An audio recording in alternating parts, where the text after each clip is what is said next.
What is going on, everyone? It's your boy Samir Kosser with his homie, Ryan Kruger. and we are on episode 16. Really exciting one today. As most of you, or if you have not heard yet, Ryan did start a new job almost a little over 30 days ago. And today we're going to talk about how his first 30 days have been, what he's been implementing, and we'll take it from there. So, Ryan, talk about your new place, your new gig, and how it's been so far. Yeah. To everyone out there that's been following me on LinkedIn, you would have saw that I did accept a new job over at Glean. It's been an amazing first 30 days. Everybody on the team is so talented, and it really does just feel like an incredible opportunity. And with incredible opportunities, I think there's an incredible opportunity in front of us for Diary of a Sales Engineer to start exploring what it's like to actually get a new position, what that's meant for me, and how I've upped it to get to where I'm at today. So I think we'll just kind of dive right on into it. So, in one of our previous episodes that we had here, we really talked about this idea of setting up virtual cups of coffee with individuals. So, I did a little back of the napkin math here. I'm on, I think, week 5 or 6 in total of like actual business working weeks. And I have scheduled about 4.5 virtual cups of coffee every single week that I have been here. Now, some weeks are more, some weeks are less, obviously. Now, these virtual cups of coffee, I think, in my opinion, give you not only direct line of sight into what's actually going on at the company, but it also gives you an amazing opportunity to meet and network with your other colleagues. Start figuring out what their strengths are, if they're people that are willing to help you out, if you need a helping hand. If they're people that are really cool people for you to hang out with when you get together as a team. You'll start building your foundational relationships with these individuals. And most importantly, connect with the people on your team specifically. So if there's other SEs on your team or region, make sure that you meet and find time for them, but also make sure you find time for your account executives that you are paired up with. Those are going to be your most impactful relationship. So you want to make sure you get that started off on a good foot. Hey, we got 30 minutes today. I just want to get to know you when you got started here, what your experience is like. And let's just go from there. But also, I want to learn about you personally. Don't just go into the business aspect of the virtual cup of coffee. Sometimes you might want to, but I also think you're meeting someone for the first time. Ask them a little bit about their passions, what they like to do outside of work. And again, that just helps with the relationship building piece of it. So this is something that I held true to. As I got started, I thought back to the episode we had recorded. And I was like, wow, we really talked a lot about this power of a virtual cup of coffee. And I put it into action. I also made sure to meet with additional leaders on our team cross functionally, as well as different individuals on different teams. Again, just getting a broad sense of how everything is working. And I do think that this is impactful for anybody getting started, especially in your first 30 days.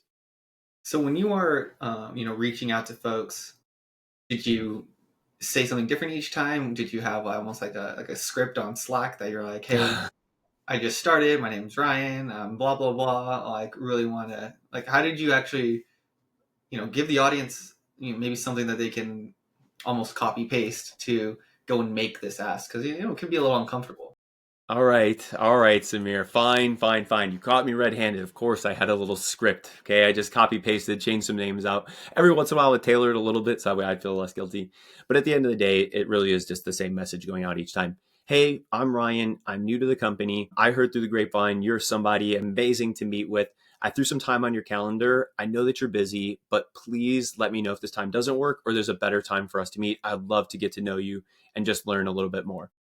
Perfect. Yes. Hey, I've accepted the meeting. It looks great. Hey, actually, you know what? I just had a call get booked over. Can we push it out a week? No, yeah, no worries. Let's go ahead. Let's put it on there. So that was a great way of just getting, the foot in the door and removes any awkwardness. I do recommend send the message. So that way it does feel more personalized than just not sending a message and just sending an invite.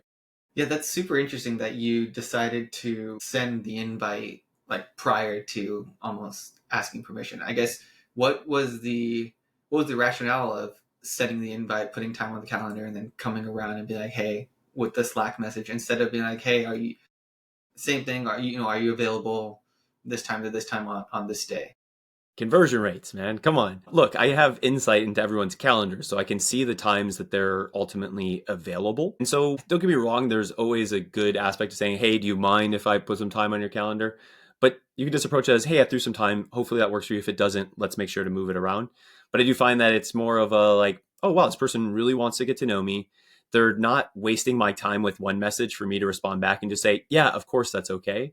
I just find that it's like cutting through the unnecessary speak that Mhm. has to happen and really gets them to know like, okay, Ryan is very serious about wanting to meet me. That's awesome. I'll make sure to find, 30 minutes this week for us to get to know each other. Yeah, that whole concept of like the opt out is easier than the opt in. So it's like I like that. I think that's huge. Now, when you're having these meetings, you mentioned you give a little brief introduction. How are you? I guess how are you running those meetings? And I know it's just like a casual conversation, but are there things that you want to know from like certain criteria that you want to know about like each person? So you kind of are building a little map in your mind, or is it like different every time, and you're gathering different each information each time? Yeah, I would say that it is a little bit different each time. There might be a topic that I know somebody's really strong at, and I might preface it off and say, "Hey, I heard through someone else that you are the expert on this. I'd love to get to know it. But first, I would like to just get to know you personally. When did you start at the company? What sort of companies were you at prior? How did you get here?" Those are the types of things I like to start off the call with and then transition into like, "Hey, here's really why I reached out to you today. As I heard you're an expert in this, I would love to get your insight on it." Or, hey, you know what? I actually don't necessarily have something specific I want to ask you, but just tell me, what has your experience been like so far? Is there anything that, you're finding to be really helpful? And I'm jotting down those notes as I go throughout. So, one, I'm making mental notes on who this person is, what are some things I heard from them, what their interests are, where do they live, right? So that way I can see, like, are we already starting to build like a very good relationship? Obviously, some certain people are going to say things you're like, oh wow, totally connect on that really quick, and you might go down a rabbit hole. I think one of my colleagues and I during one of these virtual cups of coffee he was telling me like big fan of EDM music. I was like, oh great, I have some experiences with that, right? I like that music too. Let's talk about some artists we like. Oh, okay. Then it spun down into a further conversation around Tiny Desk on YouTube, both big fans, right? So it's just an organic conversation, but I do like to sort of frame it up. Let's spend some time getting to know each other. Let's talk about a little bit of stuff outside of work, and then hey, let's come back, let's focus in on work. And then do we want to set up an additional call either to get to know each other further, or hey, maybe they offer to actually lend a helping hand. And a lot of my colleagues have lended the helping hand, which has been amazing, right? It just speaks to the sort of teamwork aspect of it where, yeah, look, we're solution engineers, but we like to genuinely help. So sometimes it is just good to have informal conversations. And for me specifically, I find that I learn a lot from the informality of it all, almost more than I would just like reading through article after Hmm. article, because I just get quicker insight into know, okay, this is what's working really well. Here's sort of what you're seeing in the field. Awesome. I'm writing down those notes. Okay, great. Oh, you say it like that. All right, awesome. Do you have any videos that you'd recommend I watch, or do you have any articles you think would be helpful for me? Boom, they're sending me those things, right? And so now I'm going through basically the list of like most impactful documents that people are saying, hey, I use this all the time. Hey, here's actually a great call to listen to. It really helped me out. Or I had this call and I thought I did a really good job. I think you'd benefit a lot from listening to it. Now I have insight into finding it versus like combing through different sources, trying to figure it all out. And again, like we have access to all the information at your fingertips, but sometimes it's best to just hear it from somebody in their own words than it is like a scripted sort of format. That kind of brings me to my next question around we're talking the relationship side, very important. The other side is the technical side. So like what are things that you've been doing in order to get up to speed as fast as possible on everything around the technology? Yeah. And so one of the awesome benefits of Glean is this ability to go find documentation. And I'll tell you this, like very transparent. I feel like I am like a 10x employee using this tool. So if you're out there and you're looking for employee productivity tools, it is seriously amazing. So first thing first for me is one, going in and finding all that documentation around the technology of it, starting to read through everything that was provided to me from an onboarding perspective, but also starting to dive deeper into certain areas that I didn't understand as well. So going through as much documentation as I could. Additionally, I'm somebody that I learn really well from watching. So I would say I'm not a Gong user. I am an avid Gong user. Okay. Like I have watched infinite Gong calls at this point. There are certain people on our team. I have watched like 5 to 10 of your different calls. So at this point, I do feel like we're best friends. You just don't know it yet. But I do think that's a great way to learn, especially like as you're getting ready to demo, you're watching people and figuring out what their flow is, what they say, how they handle objections, and you're hearing the most common objections that are coming up. So it's great to go comb through and get really deep on the technology piece of it all. But sometimes I find that I'll go down rabbit holes too much into like going so far deep. It's like that's probably not going to come up on a call. So it's better for me to focus on the things that likely will come up on a call. So I do think that's like a fine line of being an SE, especially in the first 30 days that I find to be difficult is like, where's the balance of like technical expert that you want to get to, but you also have to get so comfortable with this idea of just saying, I don't know. So I have started to get on my first demonstrations. So one thing I did was like, hey, I want to focus on getting demo certified. Let me start going through all the documentation we have, watching Gong calls, get demo certified, then start raising my hand for opportunities. Hey, we need help on this call. Can somebody help out? Yes, absolutely. I'm gonna get my hand up. So I'm establishing a brand internally on that front, but I'm also just trying to get as many at bats as possible, which I think is really important. My first call is not going to be like my 10th call, is not going to be like my 100th call. Every time I'm going to continue to get better, figure out how I want to say things. I'm also going to know how to navigate the system better. But as I'm going through calls 1 through 10, I am going to get objections that I didn't listen to on Gong, that I didn't read about. Okay? That's totally fine. It's okay. First things first, as an SE, dive deeper, right? Okay, you're asking me about XYZ. Please tell me why XYZ is important to you. Or tell me how often you're experiencing X, right? One, sometimes you might just avoid an objection by that, right? Oh, actually, this never really happens. Okay, great. Well, awesome. I don't really need to take it as a follow up. It's not really important to you. I'm not really sure. So I would say something like this, right? I'd say, hey, you know what? I'm not really certain, but based on this, I don't know if it's that important. Do you want me to follow up on that? Oh, no, it's okay. Now, when there is something that is really important, after like the first line of questioning happens, oh, you know what? I'm actually not sure, and I don't want to give you an answer I'm not sure about. So let me do some homework and follow up to you in an email. Now, that follow up process, I think, is extremely impactful because you have to then go do the research to find out the answer. And the process of doing and finding, the next time you have a question that comes up similar, you'd be like, I know because I've went and spent the time finding the follow-up question. So it's an opportunity to learn throughout your demonstrations. So that's what I really like about just like getting on the calls is you start putting all of that together and building your knowledge base, right? You could always build your knowledge base through articles, but I do think there's an aspect of just like learning on the fly. But you have to be comfortable in just saying, I'm not sure. Let me take it as a follow-up. It's a very, very difficult skill set to have as an SE, especially on my side. Like I love the sales piece of it all. Sometimes the seller in me wants to come on out and say like, oh, like, can we sell around it? But it's also like, you know what? I'm too new. I'm not comfortable.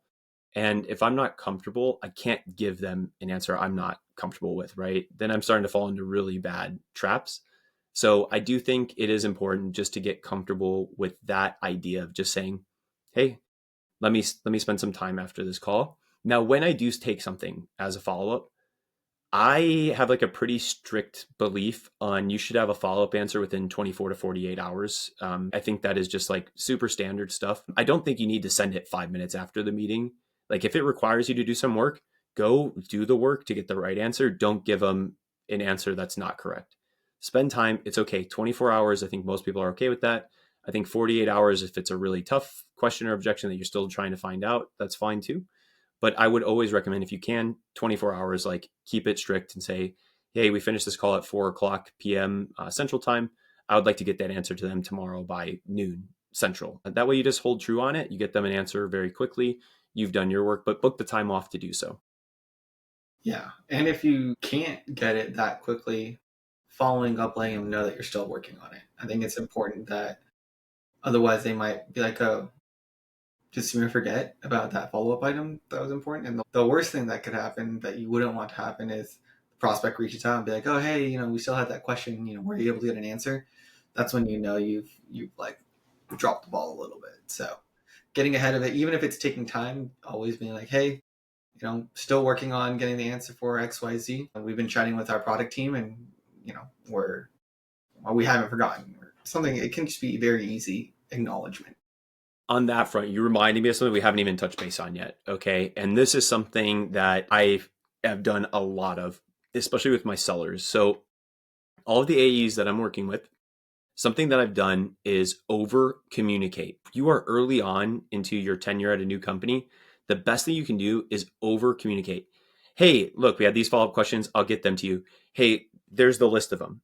You know what? I've actually responded to these. Here's where I'm at with it. Give me another few hours. I'll get you the rest of it to send off. Do you want me to send the email? Do you want to send the email? Hey, we're prepping for a deal. Okay, can we get together? I want to meet for 30 minutes. Hey, you want me to send an email? This okay. I'm going to run the email by you at first. You don't have to do that the later on you get into a relationship with an AE, but I think early on, it establishes you as a trusted person with your sellers, right?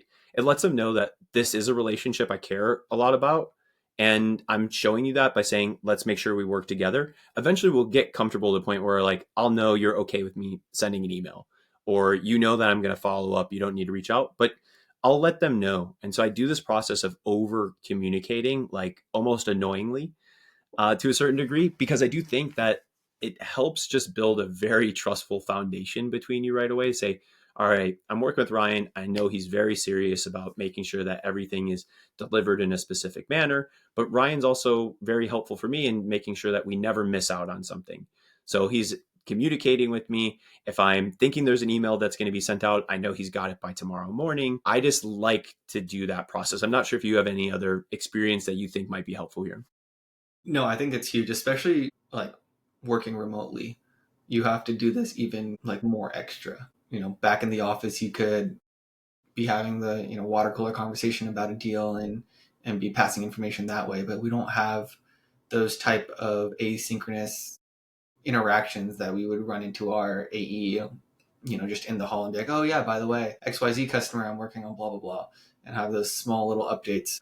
I mean, even if you're not new, over communicating is very powerful. I often think I share something, but it just stays in my head, and then realize that, oh shit, did not share that. And one of my goals is to get better at communicating and over communicating. And like the worst that can happen is people will be like, oh, you don't need to tell me that anymore. Like when you say you're going to do something, I've seen you produce enough, so you don't need to give me like a status update on whatever you're working at. Like when you say you're working on it, I know you're working on it, and that's a good signal that you've earned the trust, and they are like, oh yeah, I know you're gonna get it done, and you'll get it done. So over communicating is, I don't think there's any downside to it, internally and externally. No, and it's just again like when you're getting started at a new company, I do think the personal brand aspect really matters. It's like who are you? Who are you going to be in the future for me? And I think just by doing those little things, you start to establish yourself as somebody really credible.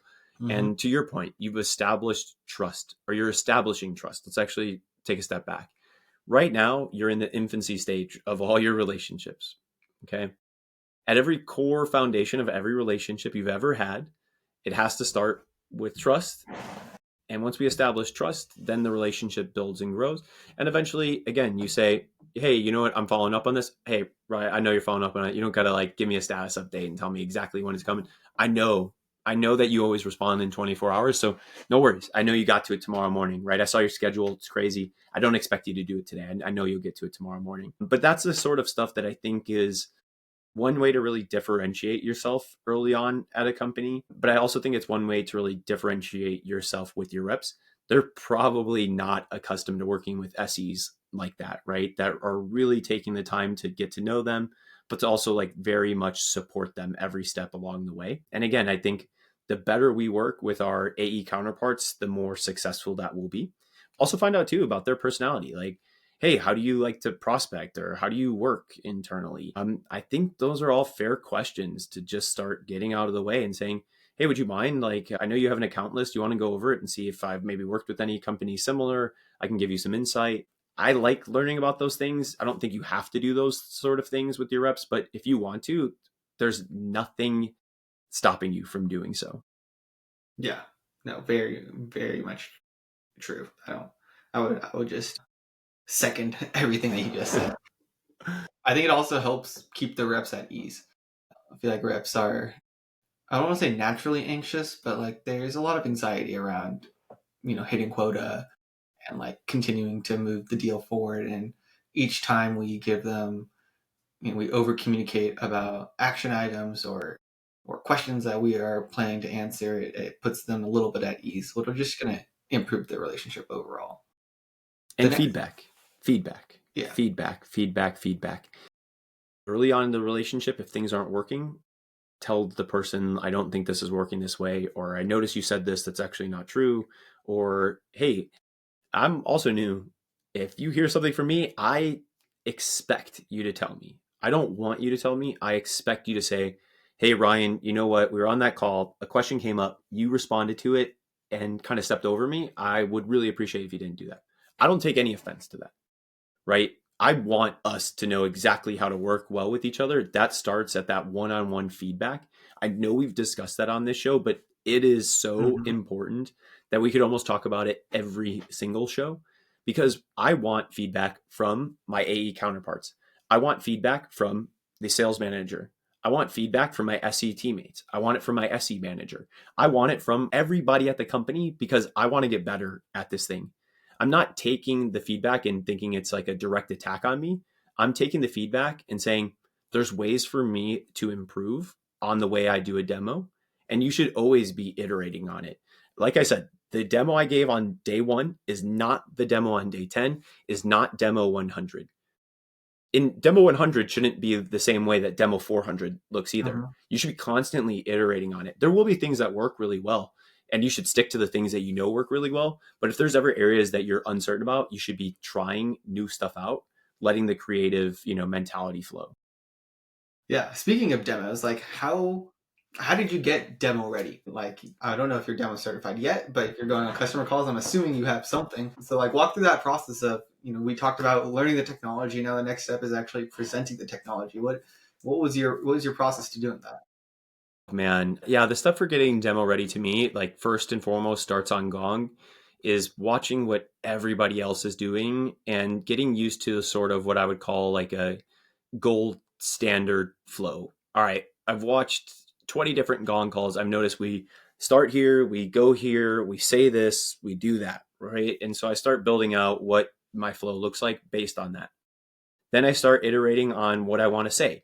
So in Gong Call 1, somebody starts to explain our architecture this way.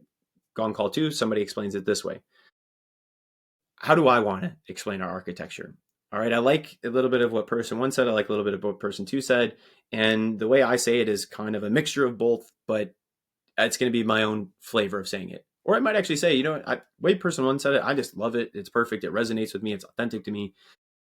I can parrot something really similar.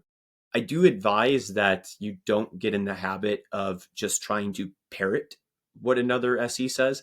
I think it's very apparent when you watch somebody and they're giving somebody else's Mm-hmm. demonstration. Like it's got to be your own demo. For me, Ryan, it's got to be my flavor of a demo.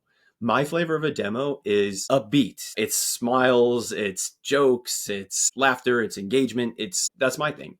So if somebody's really, really technical, I need to figure out how to say the technical thing in my sort of personality world, right?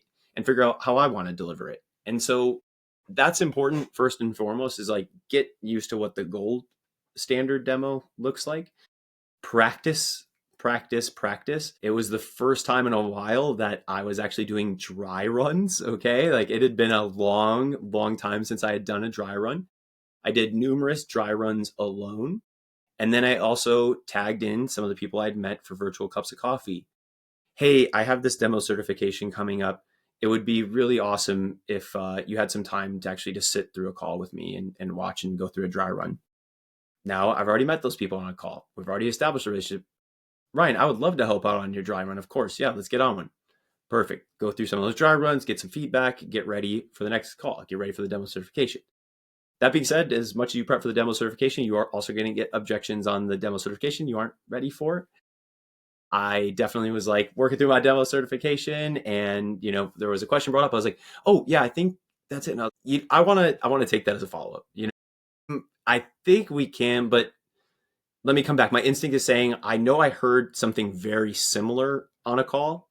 I'm not certain about it. It was like, yes, we can. Actually, I would like to yank that one back. Let me follow up and get you an answer. I'm 100% certain on. I'm not positive. And again, I think that's just a skill set as SEs we struggle with the idea Mm-hmm. of I don't know. But I do think it's a good skill set to have as an SE. Yeah. Did I know my demo certs have always been the most nerve wracking calls, especially because it's like it's a demo to other SCs who are like the masters of demos. So like, what was how did that? What were you feeling? Like, were your palms? Well, I didn't sleep for like 3 days prior. Yeah, yeah. Transparently, man. Like transparently, up until that point, I was up late at night stressing. And I think that's just like, if we get real for like a minute, we'll just like, I don't know, layer in some like soft music and stuff like that. For me, it's something that I just like personally struggle with is this idea of trying to be perfect and also feeling like I'm contributing. And being new at a company always, I think, makes you feel like you haven't done it yet. You're still wanting to contribute really badly, but you haven't necessarily done that piece yet. Now, don't get me wrong. Every day I'm learning, I'm contributing in that way. But being in sales, I'm like, I want to start getting towards deals. I want to start getting towards demos. Like, I want to do that thing. And so in my head, I start to get really nervous, right? I'm like, oh, man, there's all these amazing teammates I work with. I'm not up to speed yet. I want to get up to speed. And I start thinking about doing work late at night. I start thinking about it on the weekends. And it's just like a personal struggle that I have is figuring out what that work balance looks like and the idea of not being perfect and going into the demo. I would say in the past, I would do my dry runs about 100 million times. This time it was a handful of times. So it's getting better, right? Like every time I get a little bit older, get a little bit wiser, I feel like I'm better at it. But still, man, days leading up to it, I am like, can't sleep. I'm thinking about it. I'm thinking about the flow. I'm thinking about what objections I'm hearing. I'm trying to learn the technology. And look, at the end of the day, all you can do is try your best. And that's one thing I said to reassure myself of like, hey dude, like you are putting in the effort, you're putting in the energy, you're trying your best to make this as best as possible. If it doesn't go well, that's fine. You're going to get feedback, you'll learn again and you'll do it again. But it's just like being a little bit vulnerable in that sense of just like saying, hand up, Ryan, I'm not the best at that particular thing because I just care a lot. I care a lot about work. It sounds crazy. I honestly I love to do what I love to do, and this is it. Mm-hmm. And so I feel very lucky to do it every day. And so part of me wants to be great at it. When I think back to my days of playing basketball, it was the same thing, like going to the gym with nobody there, practicing, getting better, and you want to be the best. I want to be the best in this domain too, but it's also identifying like, hey, today you're doing dry run 5. There's nothing you're going to learn from dry run 5 today that you didn't already learn from dry run 3. Yeah. And we could have stopped at dry run 2, right? And so it's just figuring out what that balance actually looks like for you. Yeah. No, very much well said. That that does definitely resonate with me. I remember one of my demo certs, I actually failed at one of my companies that I previously worked at, and I was like, ah, oh, was there anything I could have done to like prepare more? And it ended up being, I mean, the answer was no, because I was thrown objections that I didn't even know were objections or existed. Like my manager just thought of like some obscure, like left wing thing and threw it at me, and I just stumbled and fell on my face and like did not know how to answer it. So I ended up failing that demo cert. But because of that, like I haven't stumbled on an objection that I didn't know because I ate it so hard on that one. And like it's I think it's like the best time to fail hard is during that demo cert when it is relatively low stakes. You're doing it in front of your teammates whose ultimate goal is to make you better, is to like prepare you. And so your teammates are the ones who are going to ask you the like toughest questions. And if they're not asking that, if you're hearing a harder question on a call that your team has not pestered at you, then your team's not like preparing you properly. So like the demo cert was always like the hardest demo I've ever had to give. And then everything else was kind of like cakewalk. I really love what you just said there. I think it's really important that the dry run becomes one of the hardest demonstrations that you're going to give. And if your teammates aren't putting you in a really tough spot, then they're just allowing you to set up for failure. Like I really like when I get challenged so hard that it can't possibly work? And it's like, I got to learn so much. Like, I think back to my days when I was first getting started. I can tell you, like, I was doing a dry run certification, and my manager at the time would not let this little thing go. Like, he had asked me about a specific report, and I had a response ready for it. I was like, yeah, I got it. Right. This is what it means. And he's like, no, I don't get it. What else you got for me? And I'm like, yeah, so, okay, I'll try to rephrase it. I rephrase it. And like, we spent 35, 40 minutes on this one thing. And it was like two definitions of what these fields were on the report. I didn't know them well enough. I had a coined response and I thought I was able to talk around it, but I couldn't get the conversation forward right. And I was super, super frustrated. Like, I finished the call and I'm feeling awful about myself. I'm like, oh man, like I totally bombed this thing. I don't know what I could have done better to prepare for it. I had an answer, but it wasn't good enough. And afterwards, he's like, look, I was giving you a really hard time. One, because I knew you could handle it. But two, this is going to happen one day in your career. You are going to meet somebody that is just like this. And so it's going to set you up for success on that call. And he's like, look, I don't think you spoke to what we were trying to cover well enough to move on from the objections, why I kept picking at it. But the second thing that I thought you did really well was you kept positive the whole time. Even though like we were like two forces that were at a total battle here. Like, I think about Star Wars, we had two lightsabers connected. Nothing was happening. It's just no movement on either side. He's like, I thought you did a really good job staying positive and lighthearted throughout. Even though I was giving you a hard time, you really didn't let it affect you, or at least I couldn't see it affect you.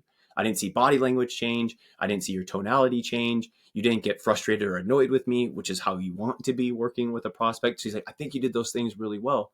And sure enough, it's happened numerous times in my career where I have worked with that level of prospect, where like we've gotten a call and it is just like they are trying so hard to make your life very, very difficult. And so I'm very happy that I had that experience, because otherwise it would have happened with a prospect. Now imagine it happens with a prospect and now you're like, this guy, oh, like, come on. Like, we can't do that, right? Like, that is a quick, fast, easy way to lose business. But if you can handle it and say, oh, you know what? Look, it looks like what we're trying to discuss is just not resonating. Let's actually connect, you and I, for 15 minutes. I'll give you a call and hopefully we'll be able to get it cleared up after that. Does that work for you? Is it okay if we continue moving on for the rest of the team? Now, sometimes you might meet that person that's like, no, I need to know right now. Okay, that's fine. But again, just like stay body language positive. Don't let it affect your tonality. Do not get annoyed. It's a fast way to lose business. And I do think it's just helpful. So like if you're out there and you're doing demo certs, I do think I would challenge anyone to make them really difficult. Don't let them be cakewalks, because they're going to get pushed in the field a lot harder. Absolutely. So that was the first 30 days. How are you planning your next 30 days?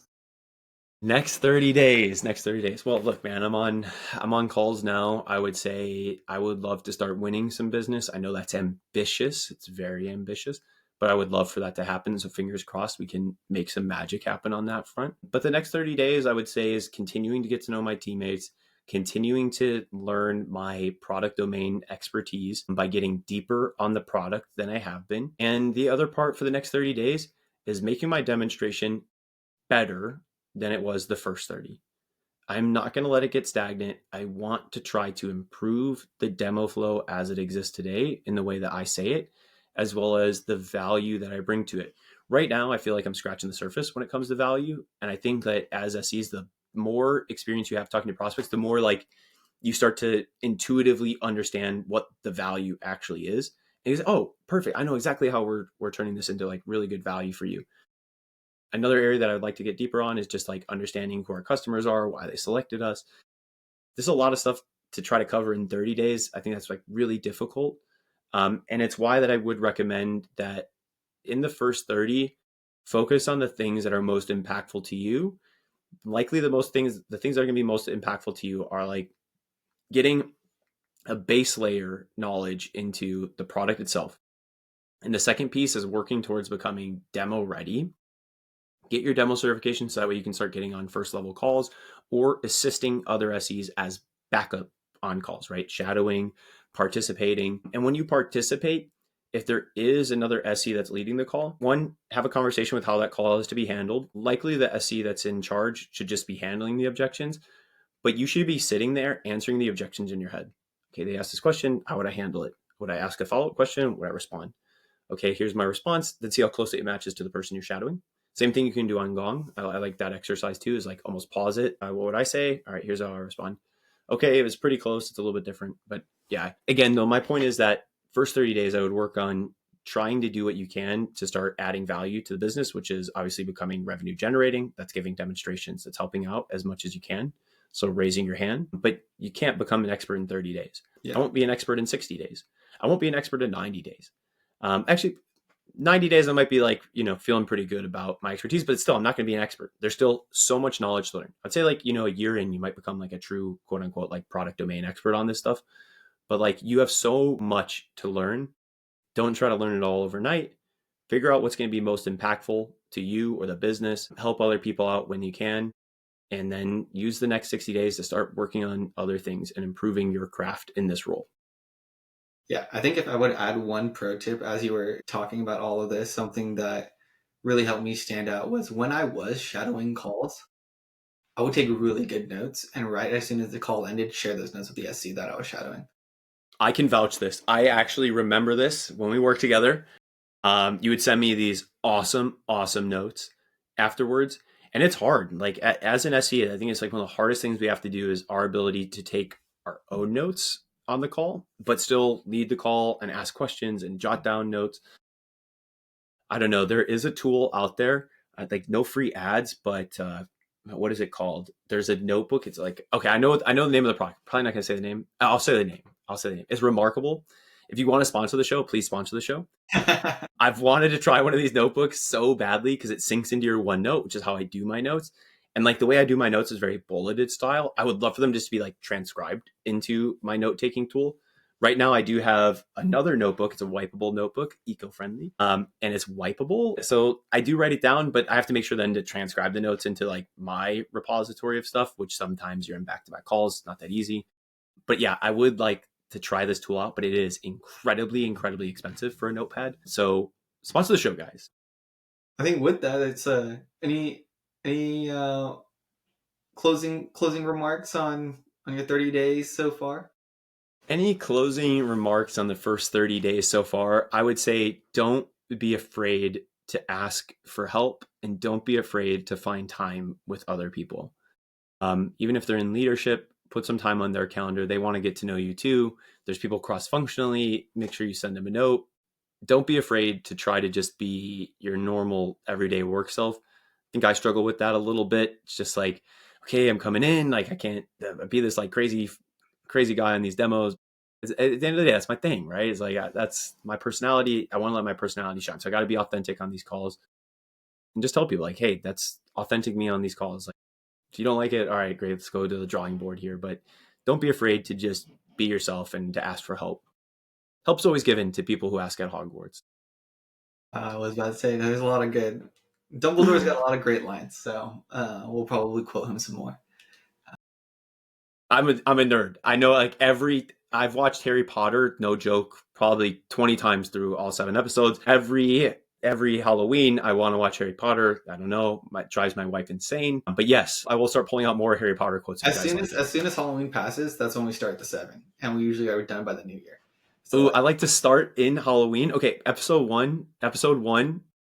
There's like so many great things about Halloween. Okay, we have witches, we have floating candles, we have magic. What more do you want? Like we have pumpkins. Like it's incredible. It's an incredible Halloween movie. To those that don't think it's a Halloween movie, you're just wrong. It's like we're talking about witches here. It's yeah. So I get in the Halloween spirit pretty passionately, we'll say. Well, I can't wait for the fall for the marathon. We do every year as well.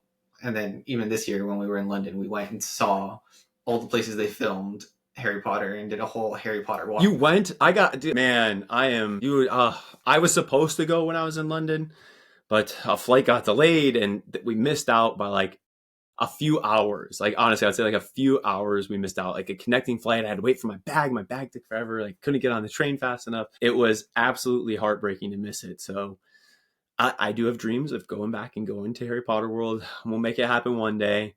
I would like to see that too. That's on the list. With that, we could probably jam out on Harry Potter for some time, and we'll save you all. Unless you guys want us to do a Harry Potter episode, shoot us a DM, and that could be real fun to do. But How to bring the magic to your demonstration. That could be our next episode. Maybe. Just spitballing ideas. and we'll see. We won't give any teasers away. No Well, that spoilers. does it for episode 16. Thank you all for listening and supporting, and drop us a line if there's any episodes that you'd like us to cover in the future. Peace. See ya.